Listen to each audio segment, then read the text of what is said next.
So when you first got into this real estate business, Vish, what were your fears and how did you get over it?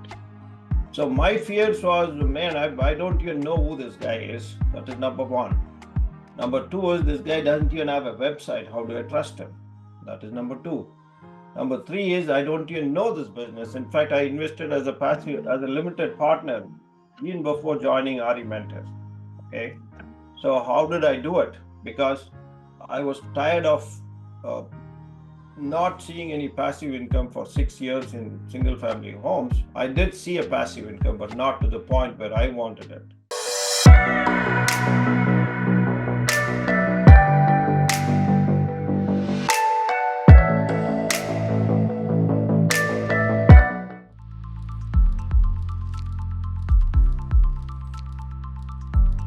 Hello, everybody. This is Sanjay Hegde. Welcome to REI Secrets Spilled, Fast Track to Riches.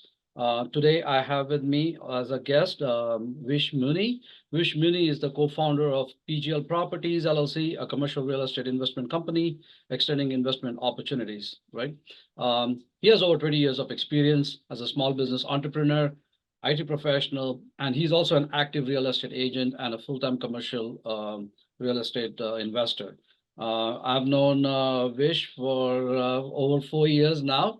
I would say that I can definitely call him as my guru because when I first got into this business, he was the one who really took his time to actually encourage me. And he'll talk more about it as well, because that is something that I followed what he had told me to do. And that helped me become successful in this business. So, welcome to REI Secrets Spilled, a fast track to riches, Vish. Hey, thank you, Sanjay. Thanks for having me on your podcast, and you sort of elevated me to a large extent, and I hope I can stand up to your expectations. I'm pretty sure you will because trust me, you have so much of stories to talk about, and I enjoy listening to you all the time. So this is going to be fun for all of those listeners because they get to see all the things that you have done. So it's interesting, right? You were an entrepreneur. First of all, you're an IT guy, and Right. then you got into entrepreneurship. You did quite a few different businesses. Then got into buying real estate into duplexes and fourplexes. Later on, you also are a real estate agent and moved into a multifamily space, and now also in the commercial side of things. So, tell us about this entire journey of yours. Well, to be honest, Sanjay, so I'm a third generation real estate professional. So it all started with my grandfather back in India. So he was the one who got us all into it. But like anything, we take a lot of things for granted. We don't know we're getting life lessons for a long time. So he had implanted an entrepreneurial journey in everybody because he was an entrepreneur, and he did a lot of volunteer work in India. Back in India, he donated a lot of acreage to build public schools also. And in fact, some of the schools are named after him in India. And long story short, so that is where it all started. So, and me and my wife both like real estate. So in 2009, we decided we'll open a company, real estate company called Duplexaholics, with the objective that we buy one duplex a year for 10 years and we'll be set. I mean, it sounds it's pretty simple, and there's no rocket science to that. One duplex a year, anyone can do it. But and being an IT professional, I thought I'm really good at numbers, and all I need to do is buy the property. But we all started off well, and till for year number 4, 5, and we started having a lot of challenges in terms of property management. The property managers walking away from me and leaving the property high and dry, giving all my details to the tenants and walking away. So there was a lot of lessons learned from School of Hard Knocks. And year number 6 came, and we do still having a lot of challenges. In the meanwhile, we had a lot of single family homes and duplexes and fourplex. But that got me thinking at year number 6, am I doing everything right or wrong? Because people talk about the lifestyle in real estate and what they can do and where they can go. But out here, after 6 years, grinding it day in and out, and I don't see me being anywhere close to that. So that is when I got my real estate license and then started looking up as to who are these people who are buying these apartment complexes and how are they buying. So that got me curious about networking and more networking and connecting with like-minded people. And in 2019 is when I joined RE Mentor. And then after that, after joining them, I've partnered and syndicated in multiple syndications, large apartment complexes. And that is where my journey is right now. Awesome. So yeah, no, that was a pretty good one. So I'm pretty sure that every journey comes with its own challenges and its own pains. Of course, you did share a little bit about your pain with the duplexes. Would you like to share a little bit about the lessons learned on the multifamily side of things? So on the multifamily side of things, yes, that is a great question. Thank you for that. So what the lessons learned is basically like anything, we spend a lot of money going to college. After 4 or 5 years, all your classmates, everyone gets the same education. And of course, some do well, some don't do well. But the key is everybody becomes a graduate. And once you step out, how many take action and how many use that, whatever the engineering degree or medical professional or whatever degree you got. So not too many. And most of them would lose contact. They don't want to have anything to do with education. So I thought it applied only to college, but it looks like it applies to all walks of life.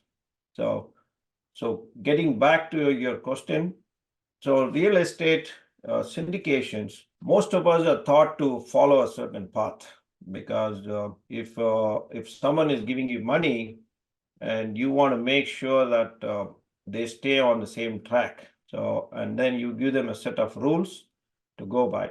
But the reality is totally different. The set of rules is absolutely nothing wrong with it. But what really happens is in the real world, there's a lot more you can do rather than the 10 things what you've been told to do. And most of us get caught up with not able to do anything better. So we tend to see if we can match those parameters what was given to us. So in the process, we get frustrated, we fall out and we blame everybody in the world. We blame my neighbors, my friends, my wife, my daughter, anybody who may come across. Anybody in 6 feet, we blame them. So that being said, my lesson would be to step outside the box. That is number one. And you need to do a self-analysis as to figure out what is your superpower in the first place. And the syndication has so many moving parts in the whole process. So you need to pick and choose what are those moving parts and where do you fit in the puzzle? Just focus on that because the syndication is a team effort. It's not a one-man show. You could be really, really good at one thing, but to execute that one thing, you need a reliable, strong, confident team. So you focus on what you're good at and where you fit into the whole puzzle, and then team up with the rest of them. So I tell people don't get caught up with trying to be the best, trying to have 100%. If you're more than 50%, just take action. If you're going to be sitting at the sidelines and waiting for the right time, you will never ever get in the game. You got to just get it. I mean, we all traveled this far not to be sitting on the sidelines, including you, including me. So we would be sitting on the sidelines forever, thinking that, oh, I'm going to wait for the right time. I'm going to wait for the market to go up. I'm going to wait for the interest to drop. I'm going to wait till I meet the perfect property. There's no perfect situation. You just got to take action. That's the only way. So now I think you bring a very valid point. I think those who are, still going through their, I think this is good for the students who are just getting started and are thinking that, okay, hey, I want to have my first deal. I want to have my own deal kind of a thing. And, it becomes a challenge because it's hard when you're getting started to get that part of it. But there are so many ways to get into this business. But what would you say for those investors who are on the sidelines? And because you brought up a good thing about the interest rates and the inflation and all of those things, um, What do you think about that? Like, what would you tell them? Well, I tell them the first and foremost is to identify the superpower and identify why they got into that situation where they are, because they did take this time away from whatever they're doing. They did spend money, and they are there for a reason. They're there to change their lifestyle, or they're there to add a little more passive income, or for whatever reason. So you find out your why. That is number two. Number three is build a team, work with the team. I can give you some examples where people haven't taken action. When I told them nothing is going to happen. I mean, you could order for the best of the drinks or best of meals, but it will be served to you at the table. But the action part is you got to eat. Nobody's going to eat for you, right?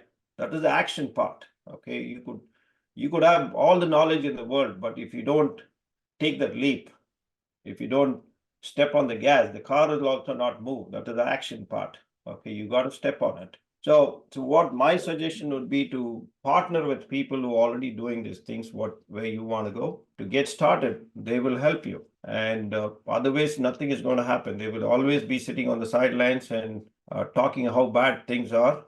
But students need to partner and move on. That is the way. Would you say the same thing to passive investors as well? Like, hey, don't sit on the sidelines, do your due diligence, because there is no such thing as a good time or a bad time when it comes down to investing passively in real estate. It's more to do with choosing the right operators and the right people to partner with their hard-earned money. Well, I would say there is a risk involved in everything, no matter what you do. I mean, I could be sitting in my office, my chair might break. So that is the risk involved. Or I might hurt my back. So that is the risk. Or when I'm going for a run, I could probably get hit by a car or a falling tree. That is all the risk involved. So at any given day, at every given minute, there is risk involved. So don't make that a decision-making point. So I tell people, you do your due diligence no matter what. And for passive investors, the best way to get started is, if they're not active, they need to find the right operator, qualify the operator. And most of them get caught up and say, oh, I don't have 50K, I don't have 70K, what do I do? So I tell people, you know what, you don't worry about that. If you like that partner, if you like that investment, talk to that operator, talk to that person, your contact. Tell them, listen, I'm interested in this deal. I don't have 50K, I only have 20K, I only have 30K. So they'll make sure they make it happen, because everybody at one point or the other started where you are, right? So we are all there to help each other out. So I tell people is to get started, get to know the operator, get in the game. The key is to get in the game. So don't say, I don't have this, I don't have that, I don't have this. So talk to the right people and get in the game. Got it. So when you first got into this real estate business, Vish, what were your fears and how did you get over it? So my fears was, man, I don't even know who this guy is. That is number one. Number two is, this guy doesn't even have a website. How do I trust him? That is number two. Number three is, I don't even know this business. In fact, I invested as a limited partner even before joining RE Mentors. Okay. So how did I do it? Because I was tired of not seeing any passive income for 6 years in single family homes. I did see a passive income, but not to the point where I wanted it. So that is what is disappointing. So if I wanted to change, I had to take the risk. So I invested with this guy in Austin after meeting him 5 times, only based on his credibility and track record. I did visit all his properties. He doesn't even have a website. He doesn't even have a business card. You will not even find him on LinkedIn, but his track record and his credibility. Now, in 2019 is when I invested. It's almost 5 years. I met him two times after that, but I still get the distributions on time. So you need to partner with people like that. So that is what happens at the end of the day.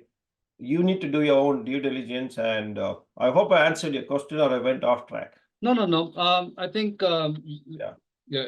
I think you did answer that question because it was like, okay, you have to build that kind of credibility with anybody, right? For that matter, like you're investing your hard-earned money into something.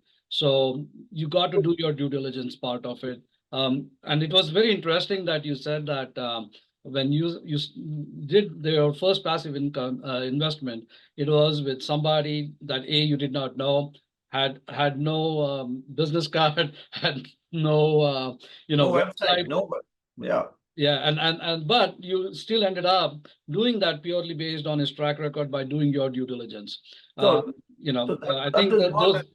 and I tell people, what you might see a fancy website, you might see a fancy business card, and people might give some fancy presentations, but that is all window dressing. Okay. But you got to know that person, you got to trust that person, because anyone could have a fantastic deal, but it all depends on the pilot. The pilot could fly probably a $60 million jet, but if the pilot is no good, it's going to crash. So the same goes with being a great operator. You get to know the operator, not just the looks. Okay.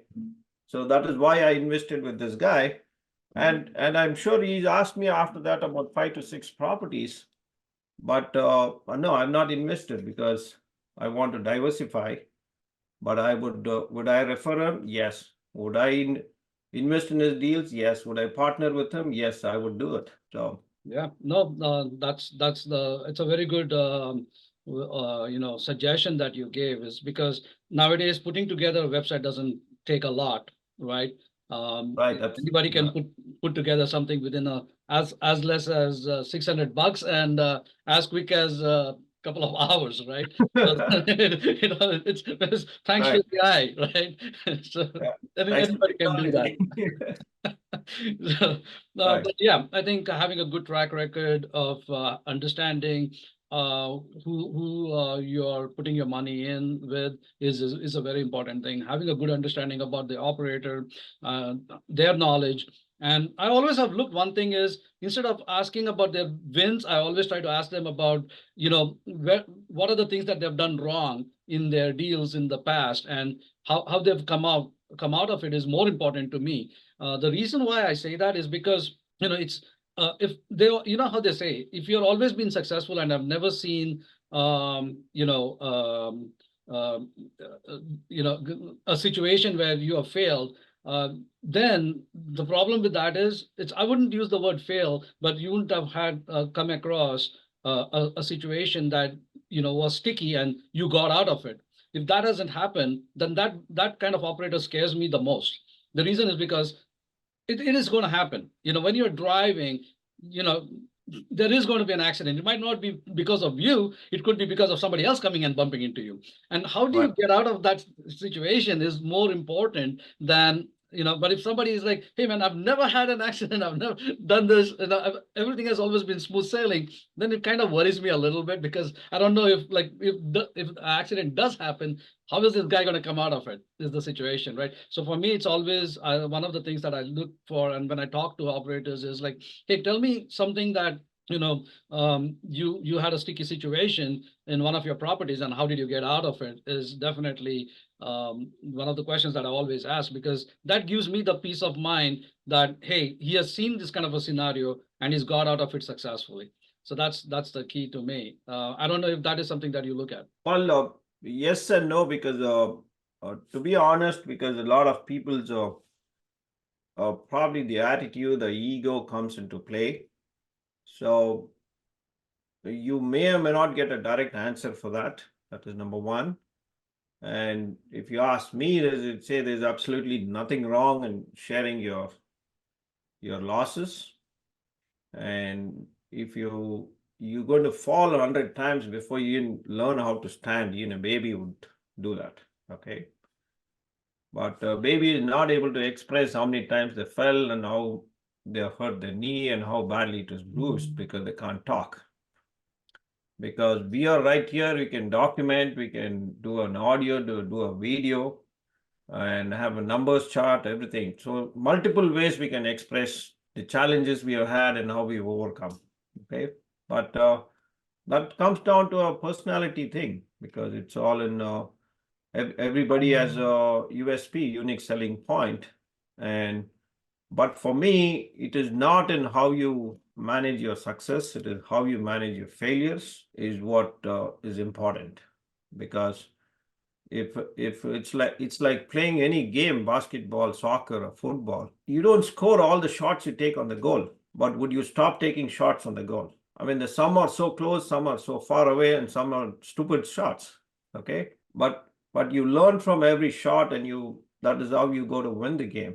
Correct. Which brings me to the question about the mindset, right? Because mindset plays a very important part in this business. So, what does Vish Muni's day look like? Because you definitely have a pretty good mindset. I've seen that you're very active when it comes down to sports, and also when it comes down to debates and stuff like that. So, you have a certain mindset, you have a certain style, and you have a certain routine for day. So what does Vish Muni's day look like? I would say I have a winning mindset and a positive mindset. Okay, so every situation has two sides to it, positive and negative. So I only try to focus on the positive of every situation. If I'm driving to the gym, if someone cuts me off, I have two choices, either to look at the positive side or look at the negative. I can stop and scream at that guy, or I can speed up, I can cut him off, and that's going to end nowhere. So how would I react? I would take a step back. So probably that guy is in a hurry, that guy had a bad day, or I'm in the wrong side. Okay. Or that'll give me that'll give me a chance to take a step back and probably listen to my podcast and say, you know what, that gave me a few more minutes to listen to my podcast. I mean, I don't need to react the way other people react. So, which means I'm giving away my control to them. So it is up to me how I react. So that is how I would react. But my day looks like I get up at 4 o'clock and I need to be in the gym from 5 to 6. And I come back, and then I need to make sure my wife and my daughter and spend some time with them having breakfast, and then they get to work and school. And then my day starts at 9. So, and I love what I do. So that way there is no fixed time for me. So I work when I feel like. I take a break when I feel like. So I work till I go to bed, and I only focus on the positives. So there's always challenges. So the key is we all learn more by facing challenges, not by doing the easy things. Yeah. Now I've also heard, Vish, that you are big on this cold shower thing, that you take that cold shower early in the morning. So how has that actually helped you? Man, I love cold showers. That is what. So, however, I strongly recommend, if you want to wake up and get fully energized or fully charged, take a cold shower. Trust me, nobody is going to die taking a cold shower. Okay, it is uncomfortable, but start your day being uncomfortable. Okay, because for me, cold shower gives me so much energy and refreshes me. I don't know about different people react differently, but I can't speak for everybody. I can only speak for myself. Okay, so that is the best thing I do every morning. So that way, even if I'm sleepy, I just take a cold shower. Or if I'm stressed, or if I want to have more clarity, just take a cold shower. So that I've been doing it for almost probably 10 years now. Every morning, no matter what the weather is, cold showers, mornings. And Yeah. because you need to set up your day for success. Okay, cold showers, exercise, eat right, think right. Okay, and that is it. Don't worry about the problems the world is facing, because you handle your problems. I tell people. So you can't clean the rest of the world. You got to clean your house, clean your room, clean your table first. Absolutely. No, I agree with you 100% on that part of it. Being Right, disciplined is the key to this success, right? I think right. that's one of the things that you'll see with most of the successful people, is that they're very disciplined. They have a plan, and they know, like, and you would have noticed that also is also because, when you're disciplined and when you have a plan, it doesn't matter what life takes you through, and everybody goes through it. Like, even the most successful people who are wealthy would have lost all their wealth, but they're never scared. They know how to get back on the saddle, and get to that winning line, even later on, because they know that their discipline and their plan is going to take them back to success. So I agree with you on that one completely. So, Vish, I know that you read a lot as well. So, what are some of the favorite books that you have that you would suggest, whether it is for mindset, whether it is for real estate, any one of those? Well, there's one book written by Grant Cardone. It might sound stupid, but I think that is the best book. You sell or be sold. Okay. So the key is everybody thinks the selling profession is a very cheap, down to earth, and nothing. So which means they've been sold to. Okay. Like if you walk into any store, which means you already decided what you're going to buy. Okay. So because you know very well. But if someone tries to come there and walks up to you and selling you something, you'll push them away and say, I'm not interested. Okay. So which means they're not doing their job. So they don't know what they're trying to sell. Because out here there's a customer who's willing to buy. That is why you go there, right? So it's very easy for them to sell you more. So they just need to help you whatever you want to buy. So that is why the whole selling itself is a process. It is exciting. It is fun. You don't need to stress out. So Sell or Be Sold is one great book. That's an easy read, a quick read. Okay. And they need to get their mindset right. And right now I'm reading another book called Atomic Habits. I'm sure everybody in the world has read that book. Yeah. Okay. So it all comes down to your discipline, because people say, oh, I'm big on motivation, I'm big on habits, all that. So the motivation is going to last for probably 10 minutes and then it just goes down. And your habits might break. You will say, oh, for 2 days I'm not going to drink. On the third day you go drink. Okay. So that means the habits are broken. Okay.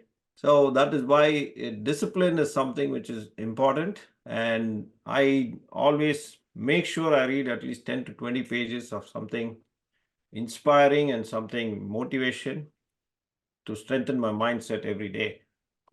Yeah, that is very true. That's very true. I think as I said before, right, discipline and being having a strong mindset is very very important. Like it's okay. Whatever you're going to be doing, make sure that you do it with full intention and don't do it half-ass, right? And that's always been the key to anybody's success. It might take long, depending on individual to individual, because there are times when you have to be in the right place at the right time, and all of those things are there. But as long as you keep your intentions right and you go after it and be consistent with what you're doing, you'll definitely get there. So Vish, what is next for PGL Properties? Well, the next for PGL Properties is, so far as the PGL Property stands for, is a pretty good life. Okay. So the objective behind that is everyone can have a lifestyle as to whatever they're waiting for or whatever they're working for, whatever they're dreaming of living. So for PGL Properties, next is to basically focus on one asset class and build on it and build a specialization, and also set up a fund. So that way all my investors can feel more happy that they're dealing just only with me, not with 10 different operators and 10 different attitudes, because I shouldn't set them up for failure. I should be with them all the way through till they get the money back, and also till they get the returns, whatever I promised. So that is the lessons which I've learned after raising money for a lot of deals. But I would continue to work with people and then have more clarity. And by picking up just one asset class is what I'll be doing going forward. Lovely. So yeah, for all of those who are listening over here, whether you are an active investor or a passive investor and want to know more about um, the challenges and the mindset one needs to get into this business or even understanding this business, Vish is a really good teacher. He loves to take his time and teach people, the right way of doing things, and what to look for, the pitfalls in this business, as well as the pros and cons of this business. So, Vish, if somebody wants to get in touch with you, what is the best way to reach out to you? I mean, the best way would be to look me up on LinkedIn. That is the best. So they can look up my name, Vish Muni, on LinkedIn, and that'll be the easiest way. Awesome. Or they can reach you. Absolutely, absolutely. Now, Right. thank you, Vish. I'm pretty sure there is so much that you can talk about, because I remember we spoke for months together before I took action Right, towards right. this, right? So thank you for all the time that you had spent convincing me what to do and how to do it, and putting me in touch with the right people. So thank you very much again for getting on the podcast. And I don't know what else to tell you other than a Well, big thank well, you for getting on here and taking your time. there's one thing I can tell. So for Mm. all of us, all including me, you, and all the listeners, so let's not forget what got us here is not going to get where we want to go if we don't take action. Absolutely. So all of those guys who are listening to this, go take action. Whether Right. you are a passive investor, start putting in your money in our deals. So, and start calling us and asking us for our deals. And active investors who are on the sidelines trying to figure out what their superpower is, feel free to give us a call so that we can help you find your superpower and help you become successful, because this is a team sport and we are all in this together. So let's all get rich together. So with that, thank you, Vish, for getting on the podcast. And any other, other than saying take action, you got anything else to talk about? No, let's do it. No more sidelines. No more sitting on the sidelines. Awesome. All Thank right. Thank you. Bye.